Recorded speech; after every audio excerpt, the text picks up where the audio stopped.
Well, it provides the congressional approval that the US government needs to move forward on the AUKUS agreement. It authorises the sale of at least 3 Virginia-class submarines to Australia, the idea being that Australia would eventually go on to build its own nuclear-powered boats. And it also allows the Australian government to make a payment of $3 billion to help accelerate production at American shipyards. That really had become a sticking point for members of Congress as they considered these plans. Some had argued that the United States couldn't afford to sell Australia these submarines while it was struggling to meet its own production targets. The US President Joe Biden sought to ease those concerns by requesting more money on the US side to help speed things up, and he tried to assure the Prime Minister Anthony Albanese on his trip to Washington a couple of months ago that he was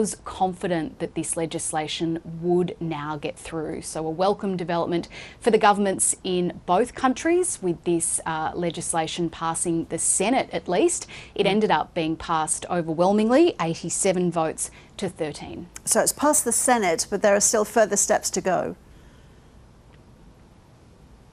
Yeah, the AUKUS bills are part of a much broader defence and annual defence policy package. So now that that has cleared the Senate, it still needs to be approved by the House of Representatives. There is hope that that will happen this week before the end of the congressional year, given that a smaller group of members and senators from both parties had already thrashed out the detail and agreed to a compromise. If and when it passes the House, it will then go to the President's desk to be signed. It's worth keeping in mind that while this is a significant step forward, the first Virginia-class submarine isn't scheduled to be transferred to Australia until the early 2030s. And this legislation does set out some requirements for whoever is in the White House by that stage. It says that the US President, 270 days before the vessel is transferred, will have to certify that it's still in line with American foreign policy interests,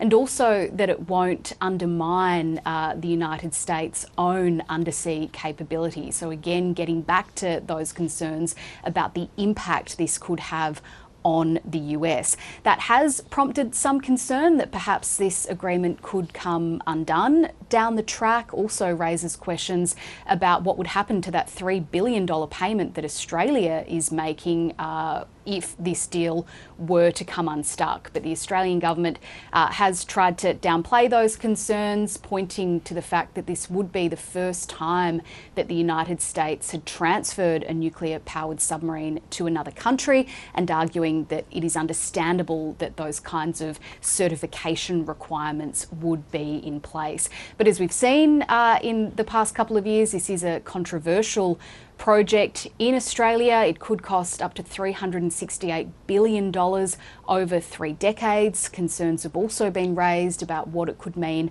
for Australian sovereignty. So while this is a significant step forward, you'd expect that debate around the merits of AUKUS and how it is going to be implemented to continue.